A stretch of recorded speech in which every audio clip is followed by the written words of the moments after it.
అందరికీ నమస్కారం అండి. ఈరోజు ఇంకో మంచి కథ తెలుసుకుందామా? కథలోకి వెళ్ళే ముందు మీకు ఈ కథ నచ్చితే సబ్స్క్రైబ్ చేసుకోవడం మర్చిపోకండి. పిల్లలు దగ్గరుండటం మేలా, దూరంగా ఉండటమే మంచిదా? మధుసూదన్‌కి సుధాకర్‌ని చూస్తే అసూయగా ఉంటుంది. ఈ అసూయకి కారణం ఆస్తిపాస్తులు, భోగభాగ్యాలు కాదు.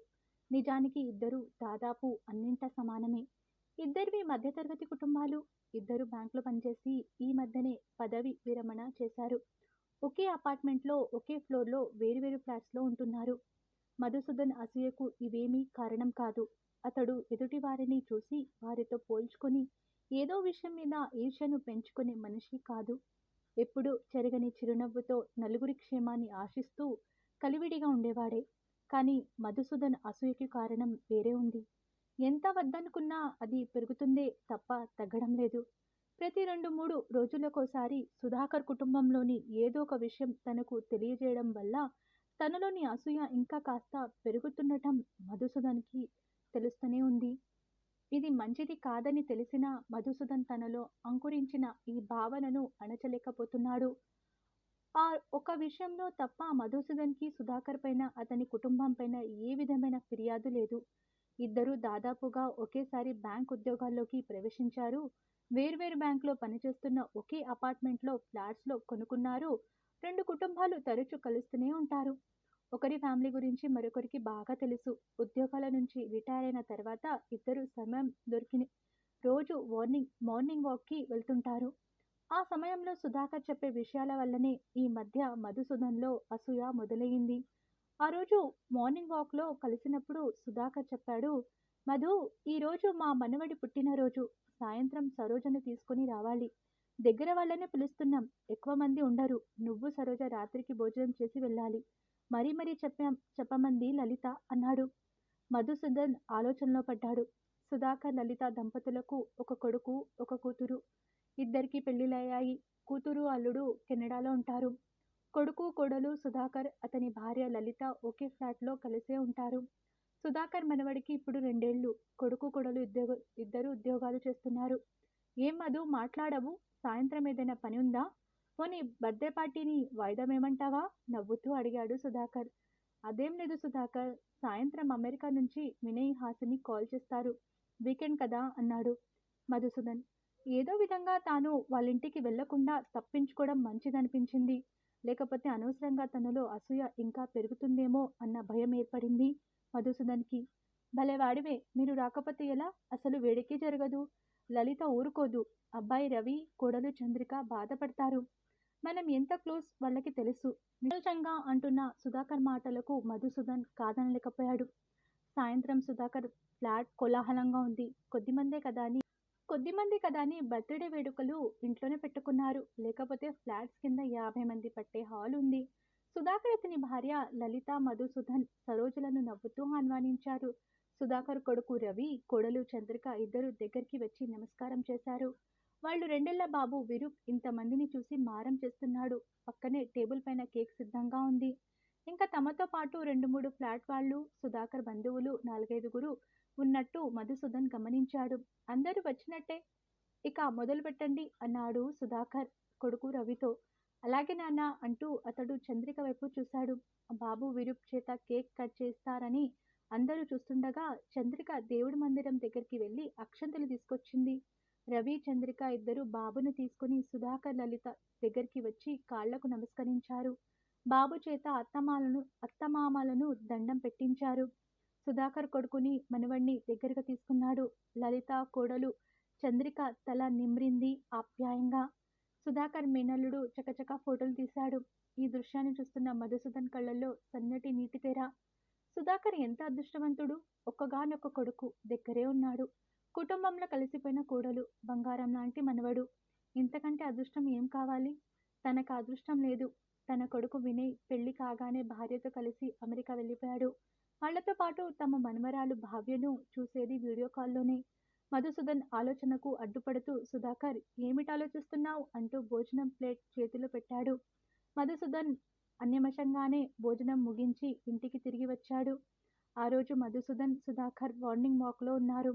ఇద్దరూ దాదాపు గంటన్నర సేపు వాక్ చేస్తారు. మధ్యలో ఒక చోట ఆగి టీ తాగి వాకింగ్ ముగించుకొని ఇంటికొచ్చేసరికి గంటన్నర దాటుతుంది.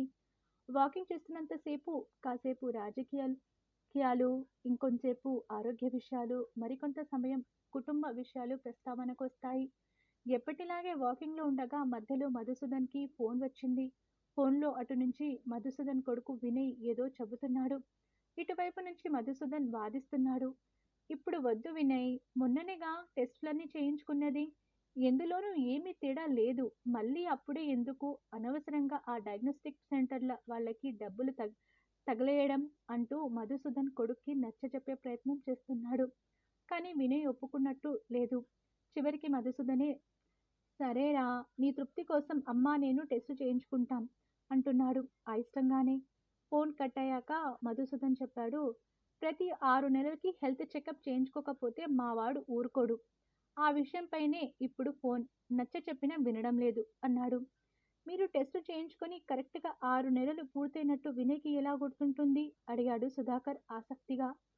మధుసూదన్ చిన్నగా నవ్వాడు. వినయ్ టెస్ట్ రిపోర్ట్లు సాఫ్ట్ కాపీ తెప్పించుకుంటాడు.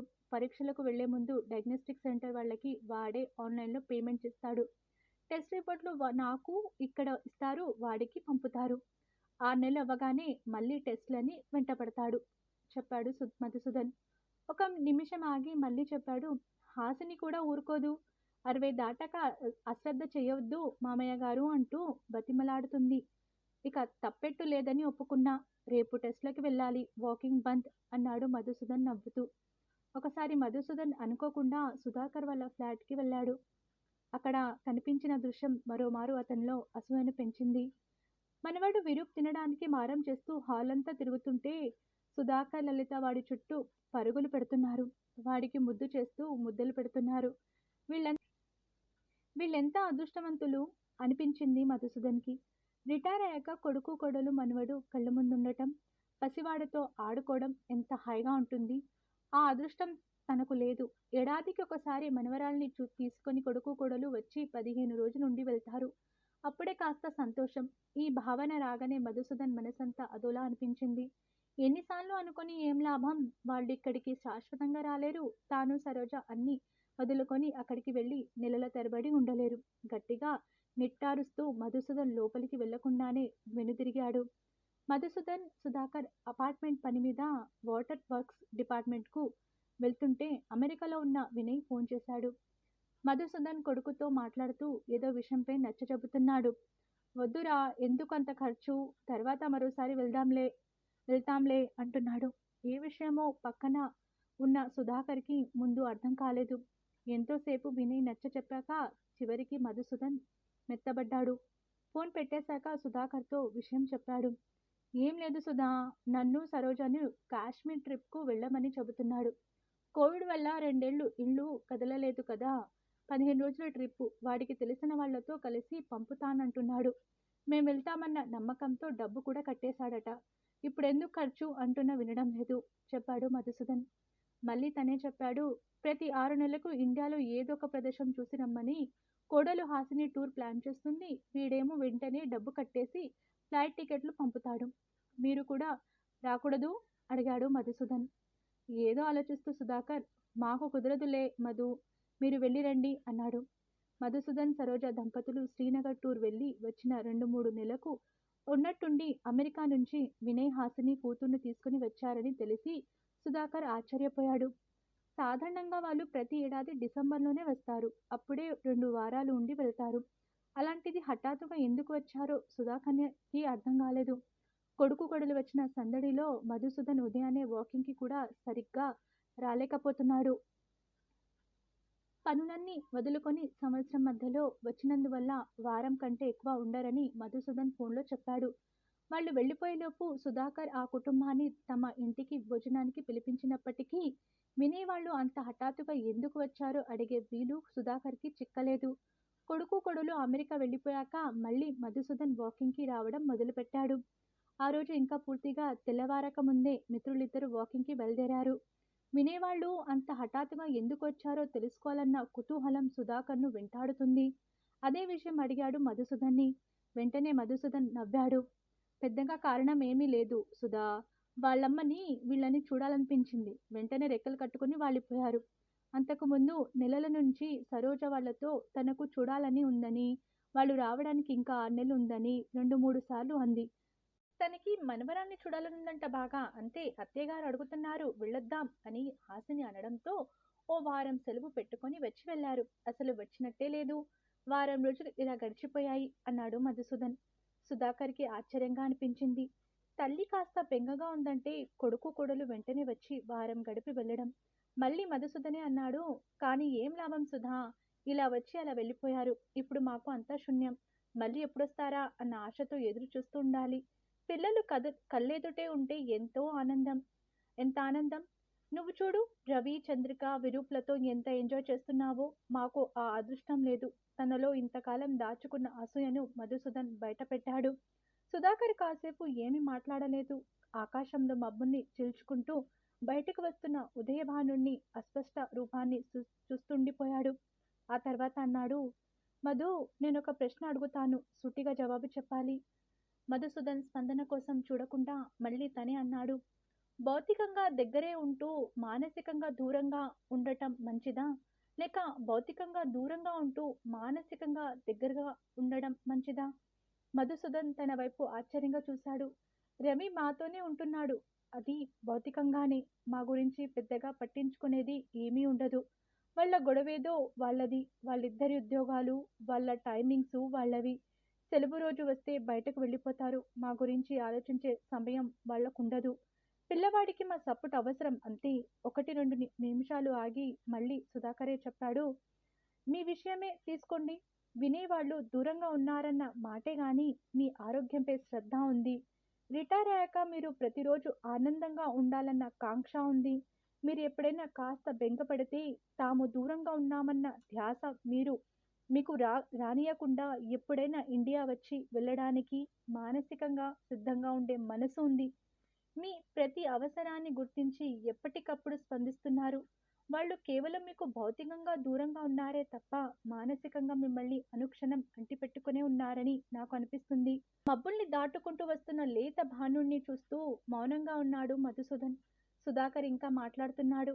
మేము అందరం కలిసి ఉన్నామనే గాని రవి, చంద్రిక ఇప్పటి వరకు మాకు మానసికంగా దగ్గరగా కాలేదు. మా అవసరాలు, మా ప్రత్యామ్నాయాలు, మా ఇబ్బందులు వాళ్ళకి తెలియవు. చెబుదామని ప్రయత్నించినా వినేందుకు ఆసక్తి చూపరు. మీకు ఈ కథ నచ్చితే లైక్ చేయండి, షేర్ చేయండి. మరిన్ని మంచి కథల కోసం మన ఛానల్ని సబ్స్క్రైబ్ చేసుకోండి. ఇలాంటి మంచి కథ అందించిన ఎస్వి సురేష్ గారికి ధన్యవాదాలు తెలుపుకుంటూ మరో రోజు మరో కథతో కలుద్దామా మరి.